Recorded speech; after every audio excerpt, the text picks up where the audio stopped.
Hey y'all.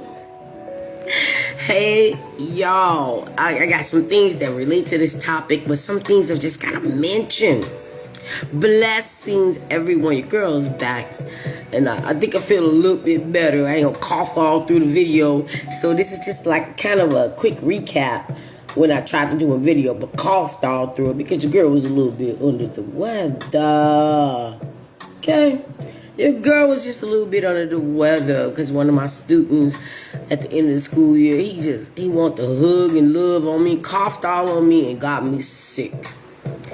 I'm talking about, I thought I did 11 times sit-ups. How much I was coughing, you guys, at. My whole diaphragm was just like, on 10. This won't be long because I'm going to try to get into the second topic. And I don't want to make the video long. And I'm sorry, guys. Forgive me. I did. Your girl be trying to come in even when she be under the weather. Y'all see that? There you go. Somewhere over there. Y'all see that topic? That narcissist imaginary friend. Okay. I'm trying, y'all. Look at the devil.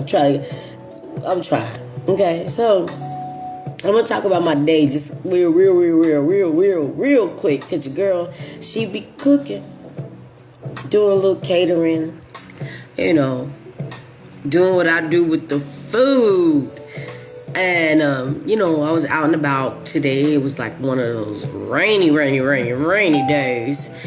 And it was so crazy, but so funny, but so kind and loving how people were treating me.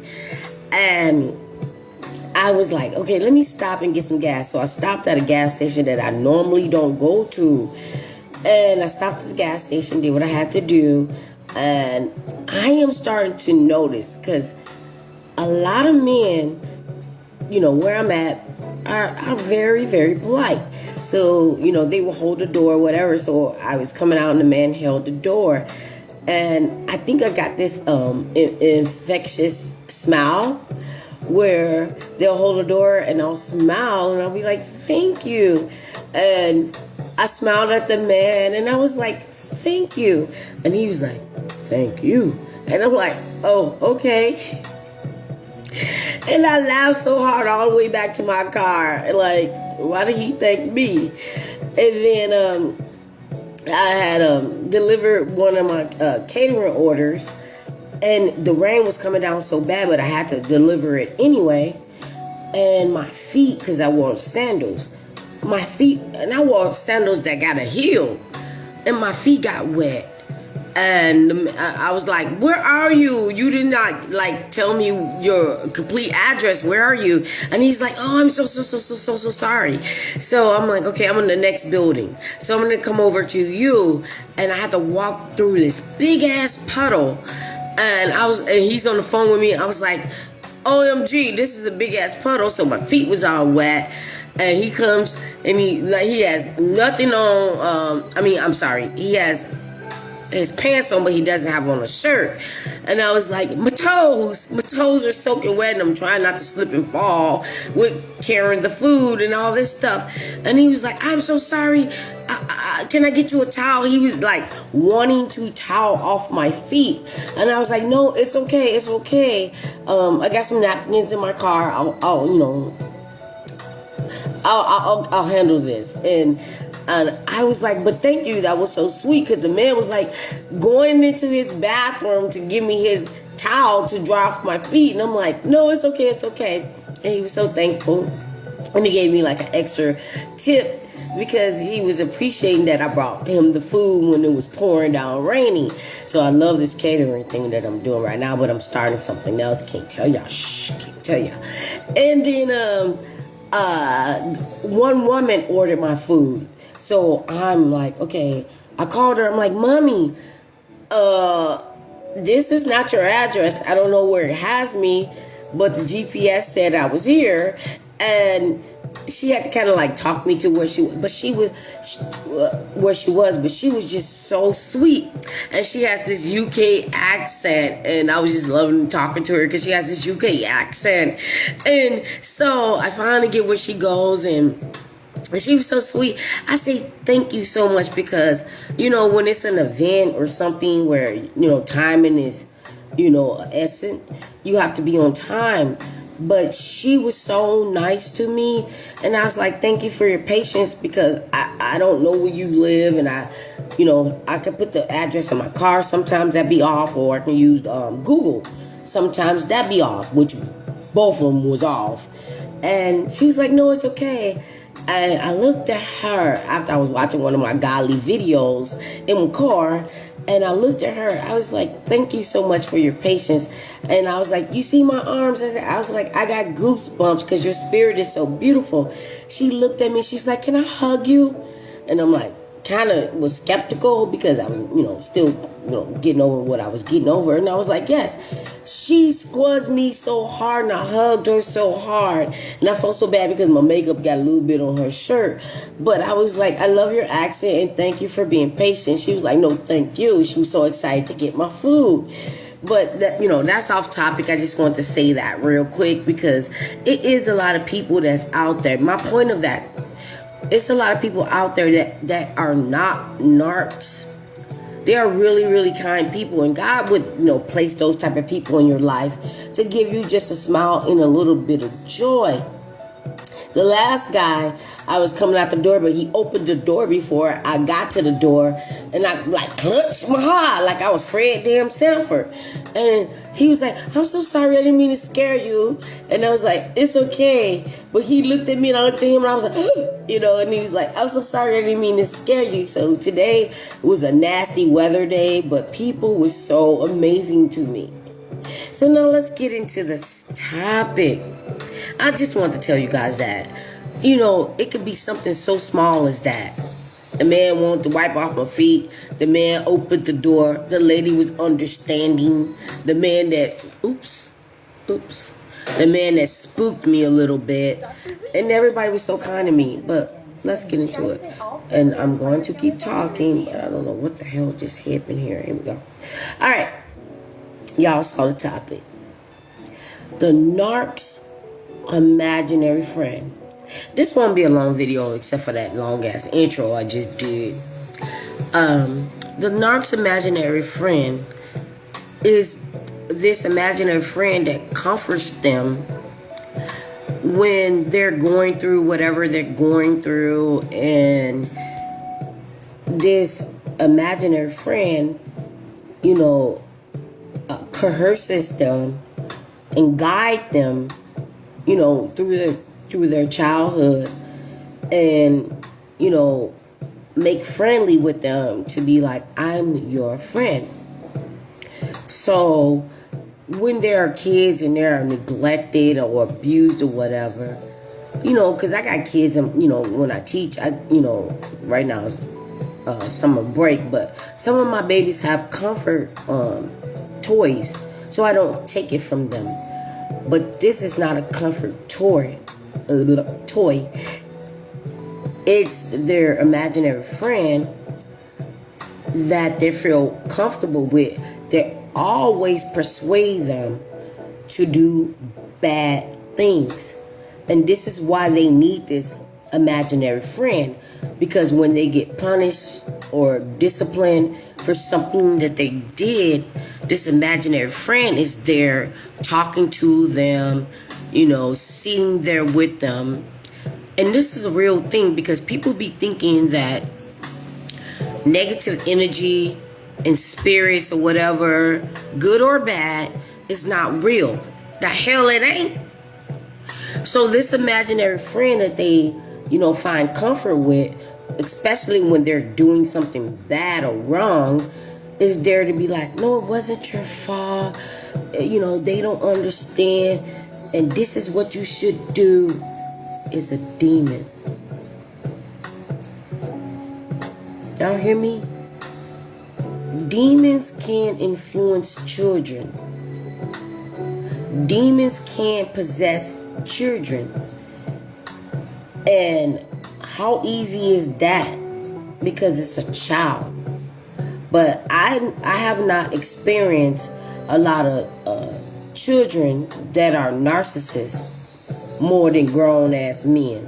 Sorry, women can be, but more than grown ass men. So the child feel this comfort and this evil spirit that is talking to them, influencing them, and comforting them, okay, is an evil spirit. So the child has this evil spirit, and as the child get older and older, this imaginary friend, which is an evil spirit, is still with them. Because throughout their life, as they're getting older, they're still doing things that's not godlike, that's not nice. And they're happy when they're doing it because this demon is in their ear, like, influencing them. And so as they get older, the spirit gets older and stronger and stronger and stronger.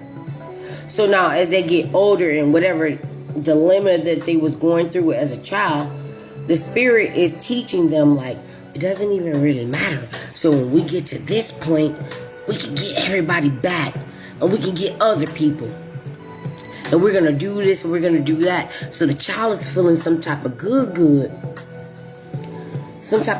unless that child is a chosen one. I'm gonna say this, because of course, as a child, when I was a child, I didn't really get any, demonic spirits like coercing me.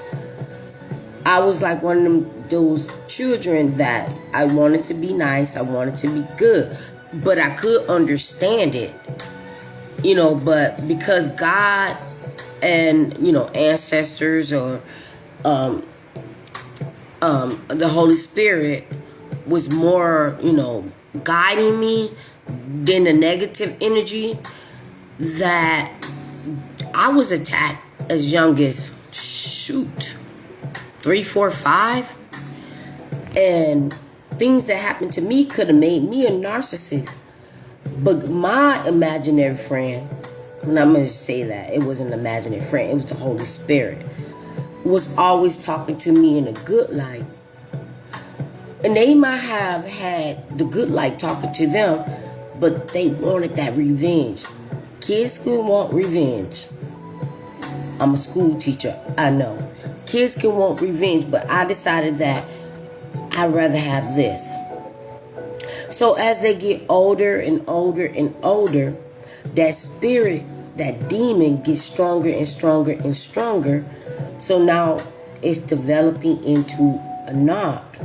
They could have had narcissistic ass parents, and that part I understand, because if they had narcissistic ass parents or siblings or whatever that treated them so cold that they figure, like, when I get big and strong and I'm gonna drink my milk, I'm gonna get them back. But what narcissists do, they'll get some of those people back, but what they want to do, and they decided to do, is they're going to get everybody back. Like, I'm going to get you before you get me. Because they assume that everybody is like the ones that abused them, even when they get a loving person. They're just out to make everybody feel the way they felt when they got hurt. Told y'all, I don't know if it's Narc Awareness Day or Narc Awareness Month. I gotta go back and look at that. But this is their attention. Y'all made it. Y'all made it. Narcs, y'all made it. Y'all got a whole month or a day where y'all can get y'all attention. And here's your attention right here on this video. Here's your attention right now on how you develop to be a damn narc. Alright, so now they're grown, they're adult, and they think that everything that they're doing to please themselves with this demon that grew up with them. Oh, like the movie Drop Dead Fred. I said that in the commercial trail. If any one of you guys ever saw the movie, I'm sorry, Drop Dead Fred. If any one of you guys ever saw that, it was a comedy or whatever, and it was about a young woman that had this imaginary friend, and they used to do all these things or whatever, but the imaginary friend came back in her adult life, doing all type of goofy-ish that was not okay as an adult. And she accepted it back, but when she realized that it was like, messing up her life and embarrassing her, she wanted Fred to go away. Fred was just the evil demon that she adapted to when she was a kid, and Fred did not understand why we can't keep doing these evil fun things or stupid fun things. That is an arc when they have that imaginary ass friend. Okay? When they have that imaginary ass friend that caused them to do all these things that when you get to a certain age, it's not okay. It's not okay. Some narcs get to the point where that demon is so attached to them, all they want to do is evil. I know the most evil narc was so happy to have their drop dead Fred, but we're not drop Fred dead. Did I say it right? I think I did. Some of them, they grow up, they love to do evil, and I'm gonna tell y'all one thing. Satan had kids. God had kids. So that imaginary ass friend that they had or have is part of Satan. And they are a seed of Satan.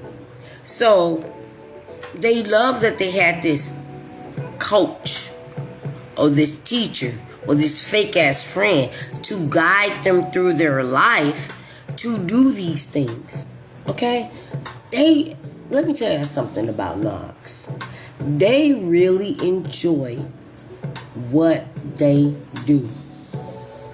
They love making people unhappy. They love hurting people. Because like I said, I did not have a perfect childhood. I did not have a perfect childhood, but I didn't want to live my life like that. Nor was I going to do to anyone that was done to me that made me sad and unhappy. But they do. They do. They signed this contract to that imaginary friend that was a demon. I hope I said that in the beginning, but if not, it was a demon. It was a demon, and as a child, you are acceptable to, accept things that you don't understand. And if it makes you feel good, they roll with it. They roll with it. They literally roll with it. And they grow up the way they are. And they know what they want to do. And they know the life they want to live. Okay? They really, really do.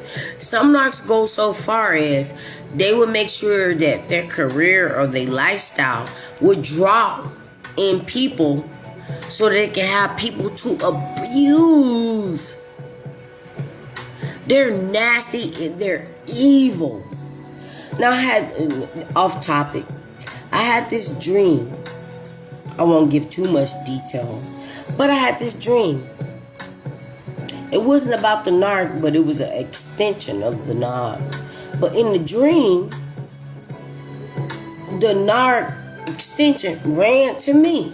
In the dream, ran to me.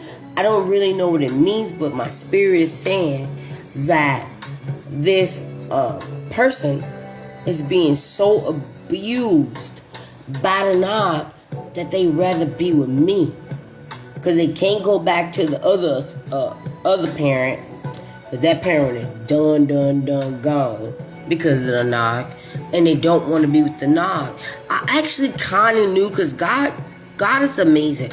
I actually kind of knew that this person would want to come back to me, but because of the narc, they can't come back to me. The narc is abusing this person so bad that this person projected into my dreams.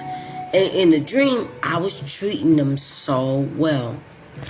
I was treating them so well that they came to me, because they know that I have a good heart, and they know that, they will be okay, and they will or would reject the evil spirit.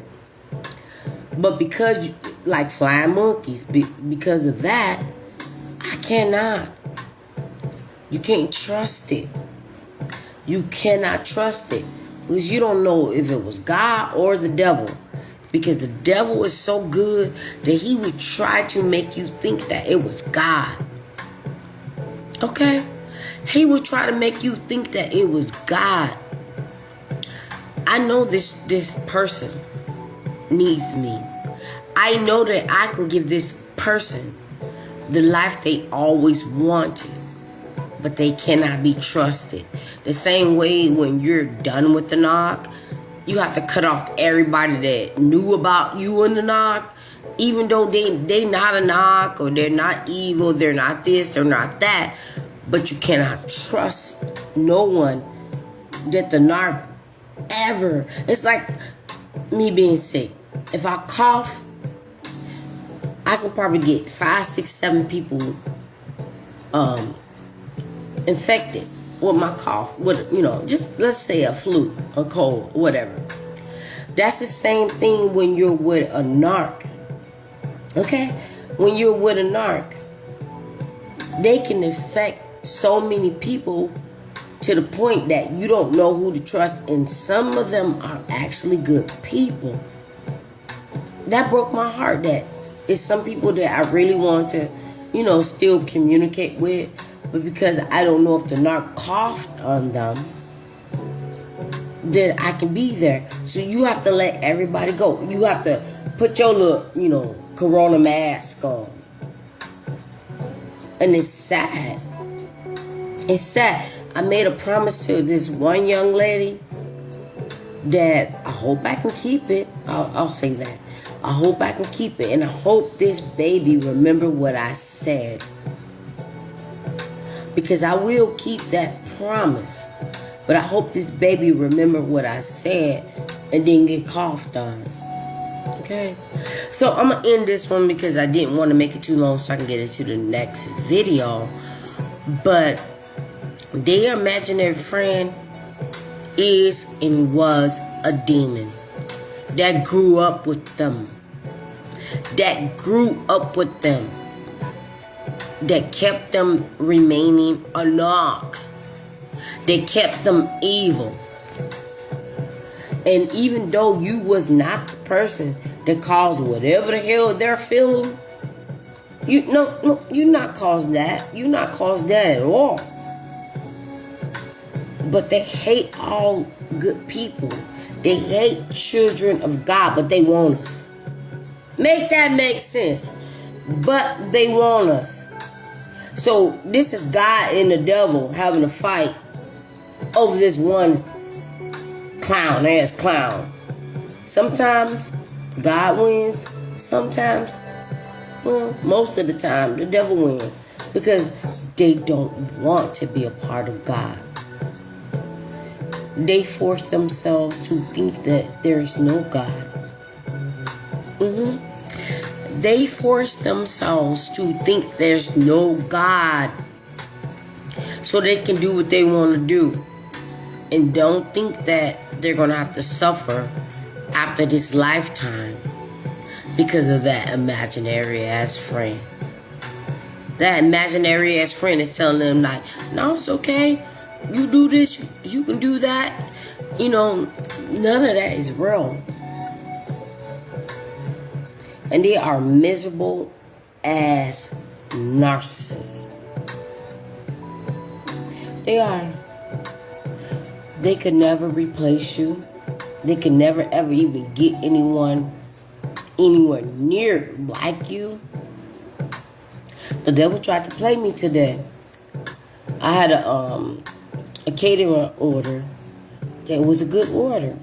And I was like, okay, I can do this. And, on the weekends is where I do my catering. Or sometimes on weekdays, depending on what time I get home. The devil was playing so bad that I had to reject that order. I had to. When I saw the address.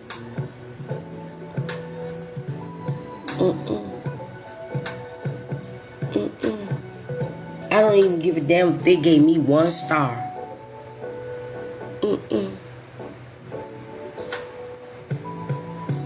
I do not want to be nowhere near the devil. Okay? Nowhere. This clown ass clown. Look at the clown ass clown. Don't know my catering. That clown will probably order, knowing it's not an event or a party, just to trick me to catering to see me. Because where they at right now?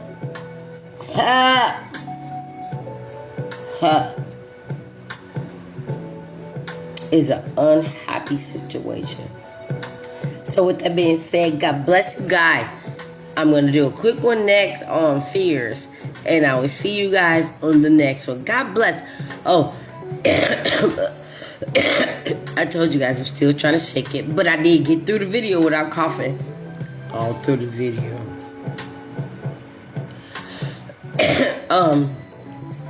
So the next one will be about narcissist fears and how they try to project that onto you. How they want you to fear what they're scared of. How scared these clown ass clowns are, and they want to project that fear onto you when they cowards. Y'all got to understand. I don't give a damn how much they try to rage, kick and scream, act a whole damn fool as a damn adult to scare you and to keep. I don't even know how they thought that to scare you would keep you there. They so damn dumb. You think you're gonna scare me, frighten me, show me how unstable and insane you are, and that's gonna keep me there? That's how the devil set their ass up. The devil set their ass up to be so damn stupid. And when and at the end of the day, they still won't go to hell, get no love from the devil, and be treated the way they tried to treat you. Be blessed.